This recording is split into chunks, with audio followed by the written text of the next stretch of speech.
Je m'appelle David Clockenbring. Le nom de mon exploitation, c'est l'ERL de Guillaumet. Mon père s'est installé ici en 72. Donc il a acheté cette exploitation, qu'il a passé de suite en bio. Mais mon grand-père faisait déjà du bio de l'autre côté du village dans les années 60. Moi j'étais convaincu dès mon plus jeune âge que c'était la meilleure façon de produire et je suis né dedans et j'ai continué dans le bio.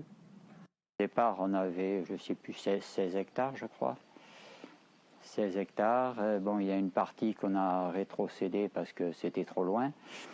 Et puis ensuite, en 95, on a eu la possibilité d'acheter cette ferme. Maintenant, on est à 18 hectares. 18 hectares. Et à l'époque, bon, il y avait très peu d'arbres fruitiers. Il y avait 1,5 hectare de vignes.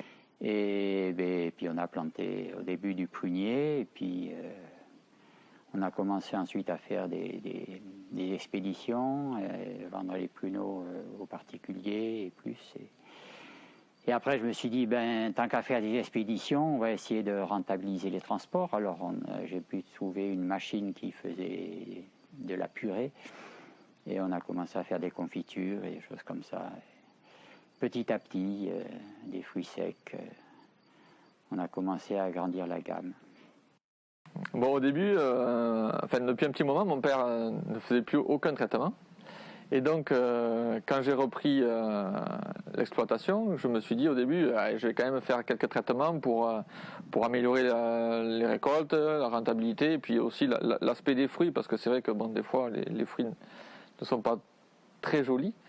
Mais en me documentant et en réfléchissant et en regardant des reportages aussi sur la permaculture, ça m'a convaincu et du coup je suis allé dans son sens et même encore plus loin. Donc on a arrêté le travail du sol parce qu'avant on travaillait tous les vergers et donc arrêt du travail du sol et paillage par du BRF ou par de la paille.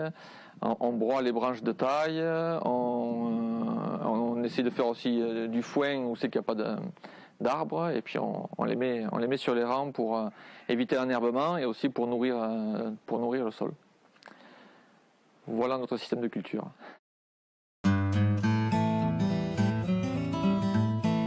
C'est un complément parce que les fruits qu'on produit, on les fait surtout pour la transformation. Et donc à des prix bien plus bas et pour trouver un équilibre financier quand même sur l'exploitation, la vente directe était la meilleure solution. Et aussi, c'est toujours bien d'avoir un contact direct avec les clients, avoir un retour de la clientèle. Et c'est un plaisir, au lieu de passer par des intermédiaires et on ne sait pas par où ça passe, c'est toujours mieux de vendre en direct la production aux consommateurs. Donc sur le marché de Villeneuve le mercredi, à Agen le samedi, ça toute l'année quasiment, à part des fois peut-être en hiver, et surtout donc sur la saison du fruit de mai à octobre environ, sur les marchés de Bordeaux, donc Pessac et les Quais.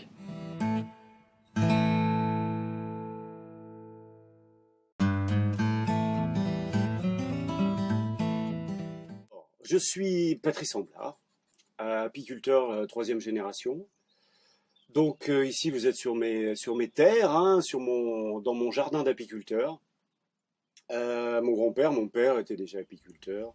Je suis revenu à la propriété en 1995 et j'ai repris les marchés, j'ai repris tout ce qui était en direct avec la vente et évidemment la production aussi. Donc je produis tous les produits de la ruche. Ça va du miel évidemment. Je vais vous montrer tout à l'heure comment nous allons extraire aussi du miel. De la propolis, du pollen, propolis liquide, du pollen frais et de la gelée royale. Après, je fais aussi des essaims, j'élève de la reine, enfin, à peu près tout ce qui est possible de faire en apiculture. Aujourd'hui, je travaille avec 150 ruches en moyenne. J'arrive à faire une saison complète avec entre 150 et 200 ruches. J'ai la chance d'être le dernier maillon agricole de toutes les générations qui étaient eux aussi agriculteurs avant moi. Donc j'ai récupéré beaucoup de terrain. Aujourd'hui, toutes mes ruches sont sur mes ruchers. Donc j'ai pas vraiment de problème d'emplacement. Je travaille avec des petits ruchers où je mets très peu de ruches pour avoir une belle diversité, pour profiter un maximum de ce que peut me donner la nature. Et du coup, les assemblages se font naturellement tout seuls, quoi. Moi, je suis né dans la bio, donc pour moi, c'était tout à fait logique de poursuivre l'aventure avec une production respectueuse de l'environnement.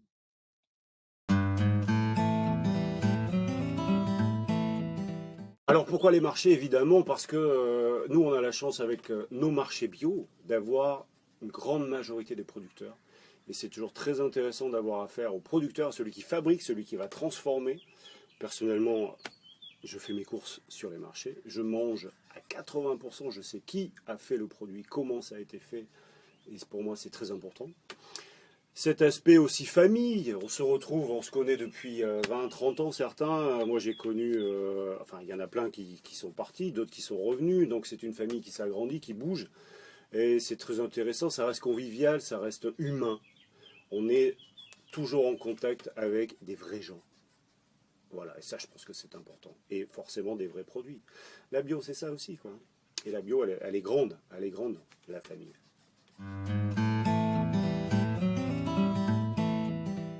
Alors aujourd'hui, je suis le mardi matin sur le marché de Pessac, le jeudi matin sur le marché des Quais des Chartrons et le samedi matin à l'église de Codéran.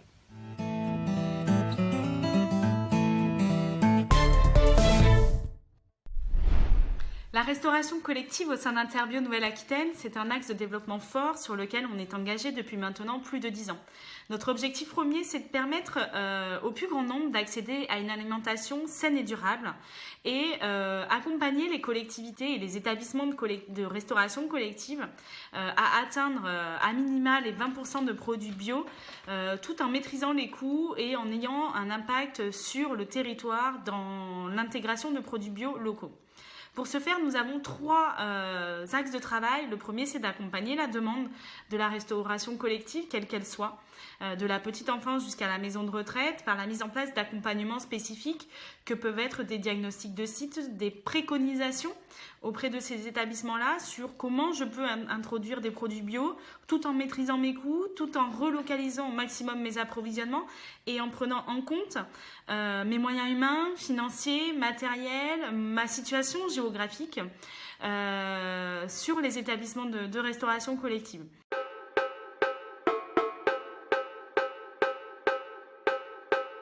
Moi, je trouve ça hyper bon, ça a du goût, c'est pas fade. On sait qu'on va bien manger et on vient l'esprit tranquille et pas en se disant « Ah, ça va pas être bon ».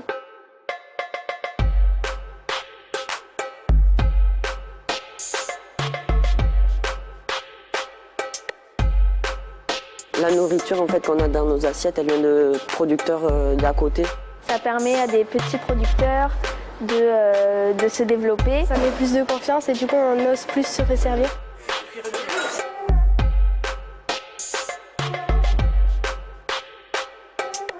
J'incite mes parents à faire des nouveaux plats parce qu'on le fait découvrir au collège. Du coup, je pourrais faire découvrir à mes parents, à mes petits frères ou à mes petites sœurs. C'est délicieux et on goûte des nouvelles choses.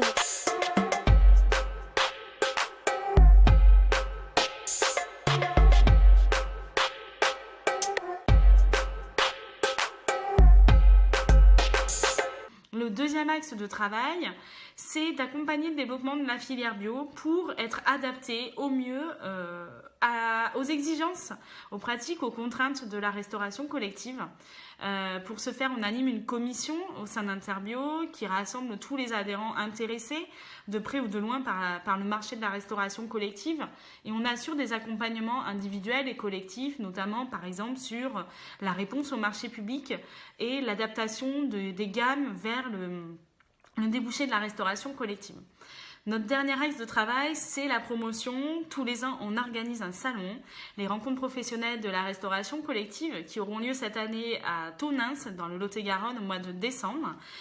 Et ce salon a vocation à favoriser la rencontre entre l'offre et la demande par un salon de fournisseurs en matinée et l'après-midi des retours d'expérience par des conférences sur des thématiques diverses et variées, associées à la mise en place de démonstrations culinaires de chefs de restauration collective, membres du collectif Les Pieds dans le Plat. La dernière action de promotion, c'est un peu ce qu'on appelle la cerise sur le gâteau, c'est le label Territoire Bio Engagé, qui récompense les établissements et les collectivités qui ont atteint à minima 20% de produits bio en valeur d'achat dans leurs services de restauration et qui peuvent se voir décerner ce label, récompensant tous les efforts faits par les équipes, les élus et permettant de communiquer en interne et en externe sur l'implication et sur les actions menées pour atteindre les 20% de produits bio dans les services de restauration collective. Pour nous, à Interbio, la restauration collective, c'est un enjeu fort de développement et surtout un enjeu sociétal qui nous permet aujourd'hui de pouvoir appuyer notre démarche sur notre territoire de Nouvelle-Aquitaine et avec tous les partenaires avec lesquels on est mobilisé.